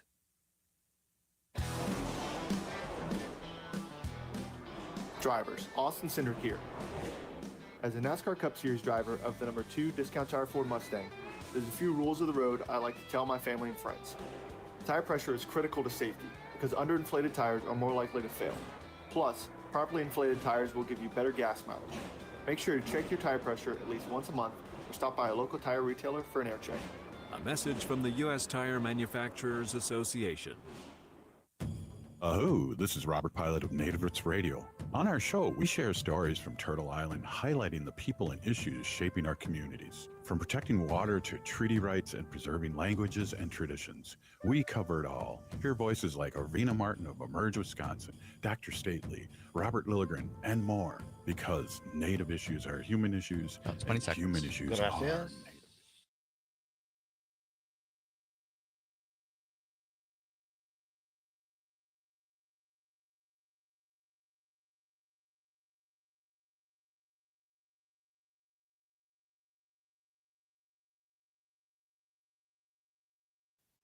When some loud bragger tries to put me down and says this school is great, I tell him right away, now what's the matter, buddy? Ain't you heard of my school? It's number 1 in the state. Hey, hey, take it away, get so be true to your school. Just like you would to your girl. Be true to your school. Let your colors fly. Be true to your school. I got a letter to swear. Civic Media Radio Network. Great song. I haven't heard that in a long time. Thank you, Zommers. 35 minutes now past the hour of 3 o'clock, Monday, October 6th, 2025. Aaron Zommers play the tunes on the board. Be true to your school. We're right in the middle of today's What's Worse, high school reunion or no high school reunion? What's worse, having a high school reunion, having to go to that, or not having a high school reunion? 855-752-4842. 855-752-4842.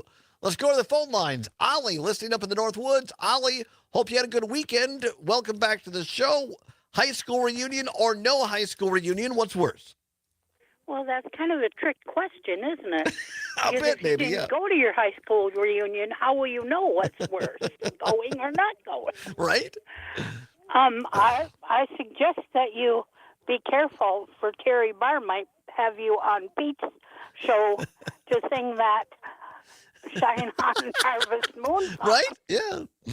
I was a choir kid. You know, I don't have the best voice, but I haven't sung really in a long time. And you see, your voice gets worse. That's a great song to sing, too. So Really. you know that, Shine on Harvest Moon. I know it. I used to work in home health, and I worked with a gentleman whose brother would come and sing the ukulele and play the ukulele and sing lots of old time songs, and that was one of his favorite songs. Well, thank you. See, I'm not completely crazy. No, you're not. Good job. Well, thank you. So at the end of the day, what's worse, having a high school reunion or no high school reunion? Well, I didn't go to my high school reunion, so but like I said, I think it's pretty hard to decide if you didn't go which one would be worse. Right, It might have been worse if you did go. Good point, Ollie. I appreciate it. Thanks for listening. Have a great day up there in the North Woods. What's worse, high school reunions or no high school reunions? 855-752-4842. 855-752-4842. Chris, listening down in beautiful Janesville via WMDX. Chris says, worse is having reunions for years 10, 15, and 20. All right, but now, Zommers and I talked about this off the air, because normally it's every 5 years. And you're saying, Zommers, you did not have a 5-year class reunion. I don't remember seeing anything about it. And But did it happen during COVID? I graduated high school in 2017, so that would be 2022. So kind of I don't know. Maybe COVID just threw it off, or maybe I wasn't invited, or maybe it went to my spam, or who knows. Well, I mean, I think everybody in the class, if they have it, you don't necessarily have to get a personal invitation if it's announced. Right. And you're a member of that class, you're welcome to go. I don't remember seeing anything about it, but you know, that might be my fault. Also, Lori, listening up in beautiful Hayward. Of course, we've done the show there several times for the Birkebeiner and the Lumberjack World Championship with Greg and Jane up there. I love Hayward, a great station, WBZH. Lori, listening in on WBZH in Hayward. I said earlier that my mom had recycled her neighbor's tree got toilet papered, and the toilet paper was in fine shape, and she said, well, I'm going to use this. And I was laughing about this. Mom, have no fear. Lori in Hayward is admonishing me, saying, hey, Todd, I like the way your mother thinks. Waste not, want not. Lori from Hayward. So there you go. Lori on Mom's side. Very good. Brett in Brown Deer on WAUK. No reunion is worse because I left school after I got a GED and joined the military. So I never get the invite. Well, that's terrible.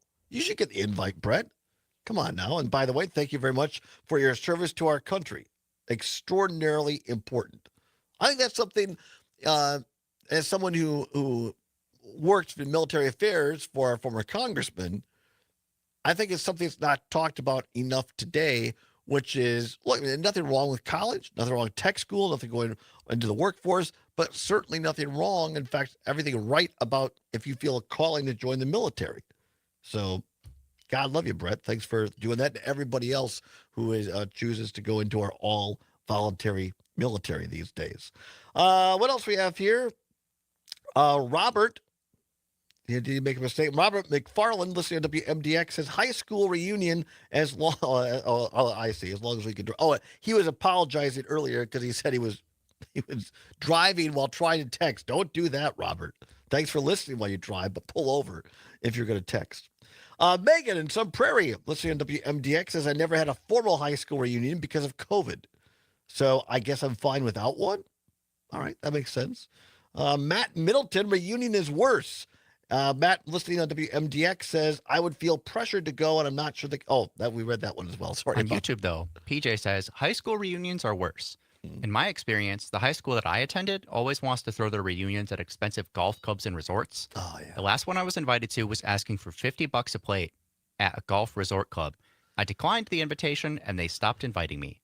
That's terrible. And apparently his parents' class always had their reunions at a local park with potluck and beverages. See, that's what I would expect. Right. We've last couple of ones for the class of 88 in Richland Center. I think they do a good job because we get together at a local establishment, and it's basically a cash bar, and there's some music, and if people want to order their own food, they can, but it's very chill. It's very informal. And that to me is because you get to see people and chat and catch up. And I think it gets better the older that you get.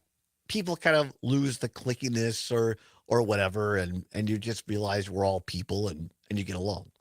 So here's my story. Maybe I've told a version of this before, long ago, Zombers. Correct me if I'm wrong. I'm not going to name names to protect the guilty, but this is years ago. This is like the 10th class reunion, so it was a long time ago. And there was the early ones we had for our class reunion were more formal. And so I was there, and a good friend of mine and his wife was there, and they did not live in the area. And so another classmate of ours was at the bar, and he had a few too many. And he was talking to my friend's wife, who did not grow up in Richland Center. And he says to her, and I have to kind of, modify this for radio. Remember, he's had too many, and he goes, yeah, like, it's really good to see you and your husband. And you guys should come more often because your husband and I could go fishing. And then, you and my wife could bake a cake. and she looked at me. I was on the other side of her. And she says, I'm not baking any effing cake. Good for her. True story with the names withheld. One of my all-time favorite class reunion moments. That's very good. See, and that's what I'm missing. I don't have anything like that at the moment. Right. Yeah. Well, it gets, as you get older, I think people kind of chill out anyway. All right. That wraps up another edition of What's Worse. Join us hour 2 tomorrow for their fine edition of What's Worse. All right. A little newsy news. We had Jane McNair on earlier. McNair on air. I know she and Greg touched on this story this morning, but I wanted to just reiterate it. This from Wisconsin Public Radio. As Congress remains deadlocked on a funding agreement to reopen many federal services, Wisconsin GOP Representative Glenn Grothman says it's time to permanently lay off thousands of government employees to reduce spending. Quote, I would certainly hope that President Trump would step up and let go. Certainly the Department of Defense, probably other departments as well. Find 100,000 or 200,000 jobs that are not necessary, unquote. He told Wisconsin's WPR's Wisconsin Today. The federal government employs about 2 million people, about 18,000 of which are in Wisconsin. The White House has signaled thousands of government layoffs could begin as soon as this week as a result of the government shutdown. So Glenn's, and again, you have to really appreciate this guy, that he doesn't hold back. Whether you agree or disagree, he's just going to lay it out there. But I hope the constituents of Congressman Grothman, when they go to the polls next year, that you remember that your Congressman, Glenn Grothman, was calling upon the president to fire 100 to 200,000 people in this country, federal workers, specifically naming the Department of Defense. That's a big number. So all you great folks, speaking of our military, and remember, it's not just people who are active duty military. There are all kinds of civilian support people in our military bases of Wisconsin, which we have many. Well, in his opinion, they are, quote, people sitting in cubicles on a computer.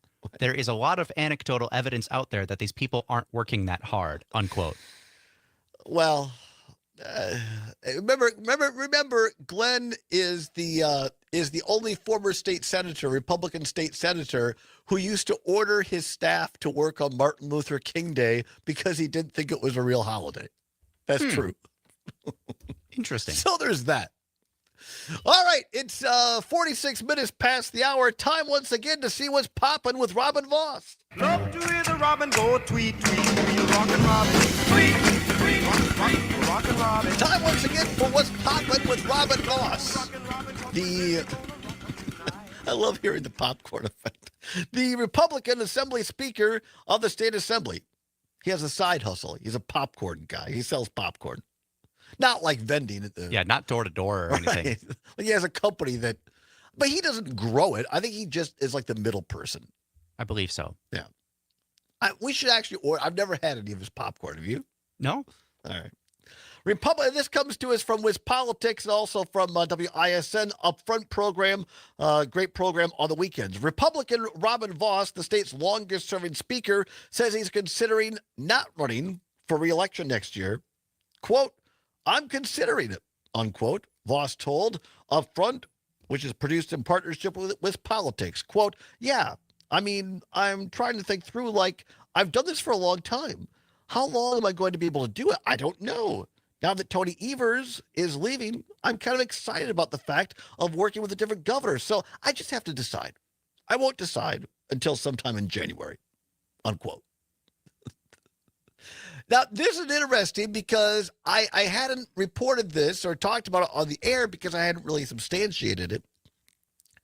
I heard this rumor a couple of weeks ago what I'm hearing, again, allegedly, well, I heard it, but allegedly, that Voss is considering not just not running again, but actually resigning from the assembly, which would make sense because when you're the assembly speaker, you are in control of what's called RAC, the Republican Committee to Elect, or whatever they call it over there. It's the political arm of the assembly. And so if you're not going to run for re-election, you would probably make way for a new speaker for the majority to try to retain that majority, which looks dicey with new maps. We'll come back to discuss that a little bit and talk about orchards on the other side. It's the Todd Allbaugh Show on the Civic Media Radio Network.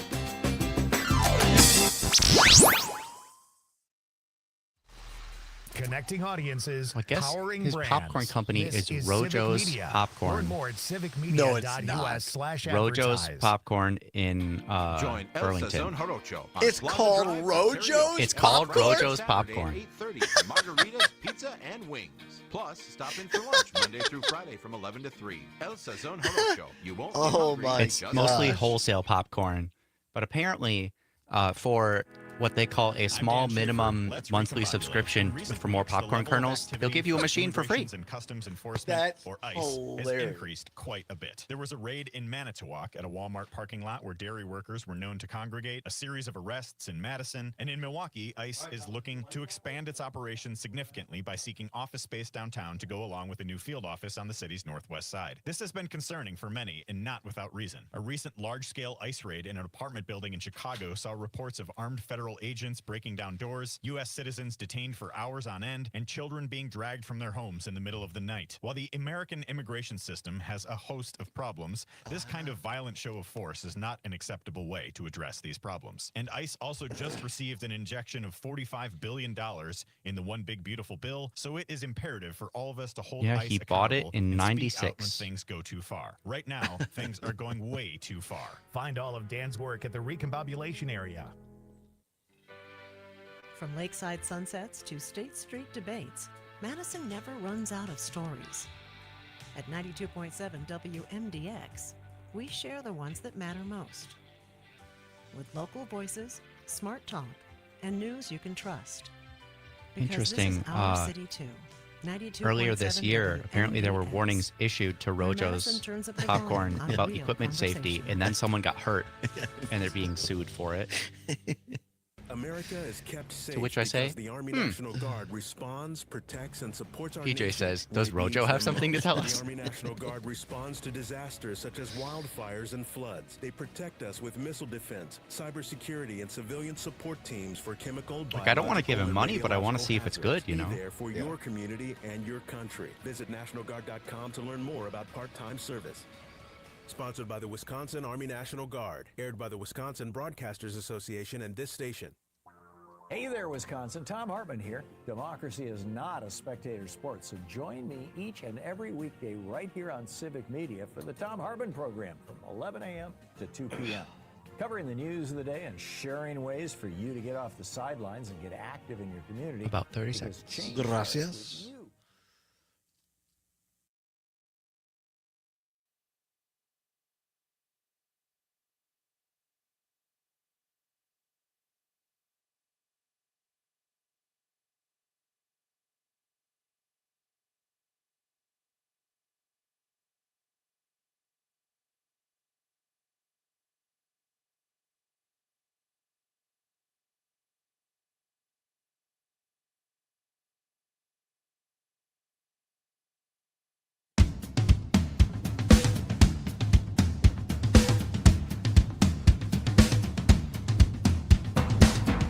Welcome back to the Todd Allbaugh Show on the Civic Media Radio Network, where it is now 8 minutes before the hour of 4 o'clock at the top of the hour, ABC or CBS News, depending upon which of our great stations you're listening to. A check of weather. Fall is here.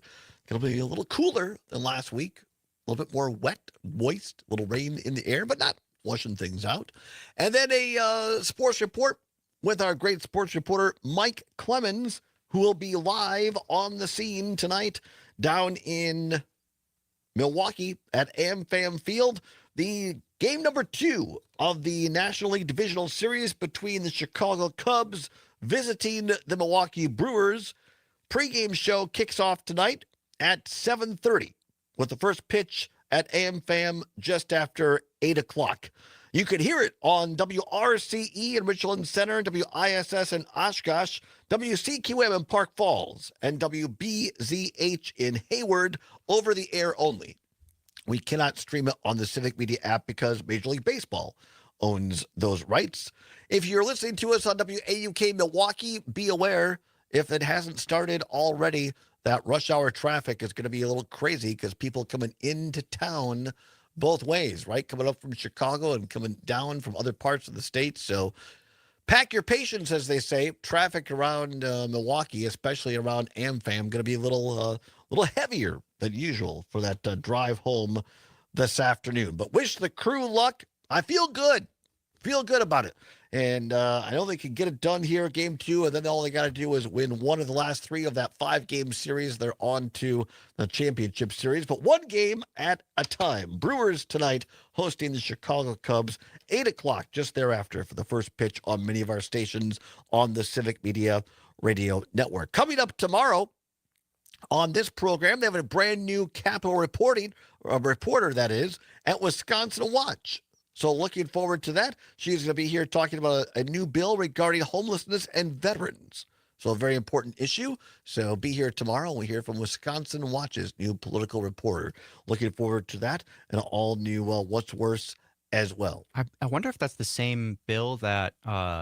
It is not. No, it's not. Oh, no, I know which one it is, you're though. thinking of. Yeah. I know which one it is, though. Ahmad Rivera's bill, Rivera-Wagner's bill. But no, this was regarding specifically for veteran homeless. But I mean, Right.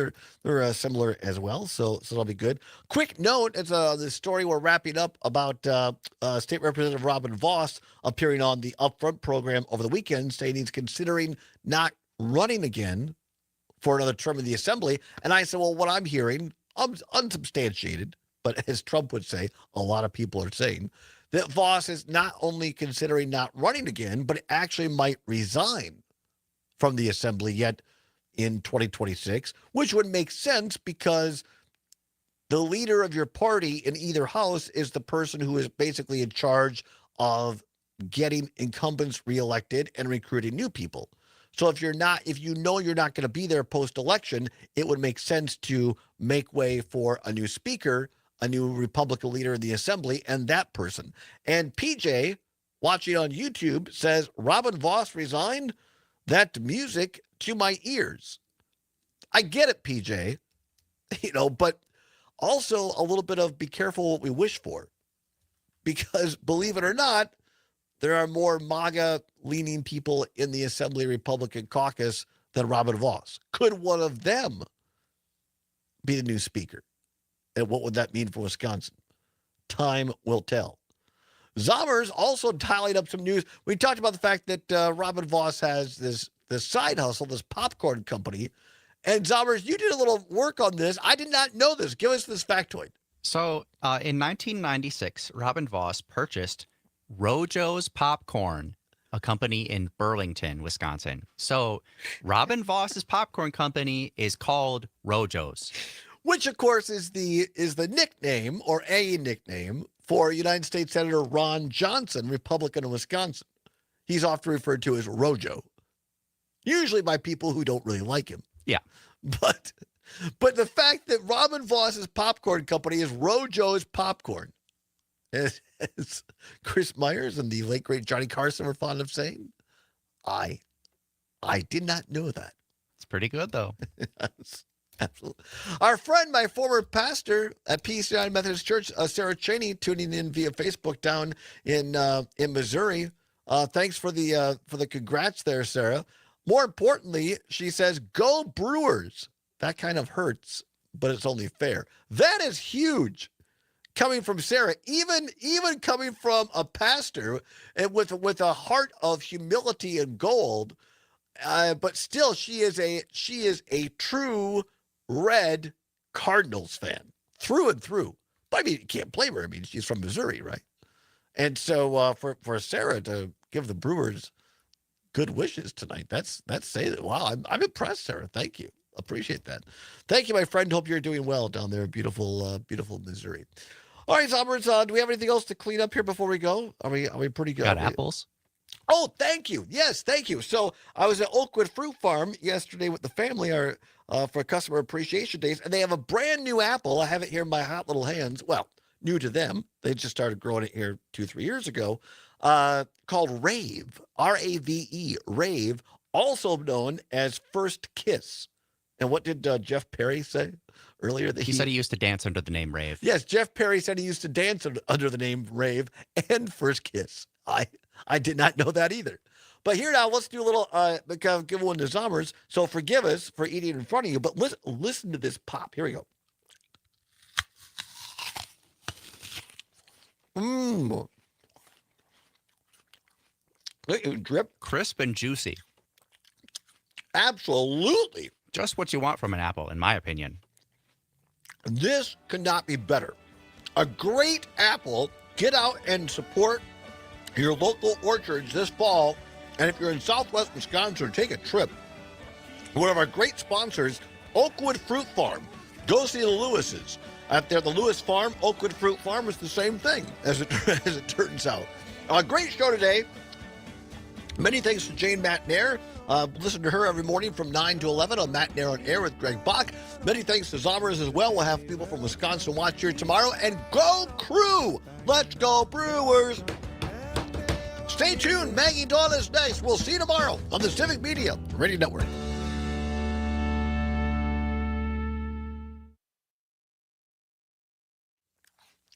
Well, thanks, everybody. Thanks, everybody. See you tomorrow. Bye-bye. These apples are very good. I know. They're really good. Adios.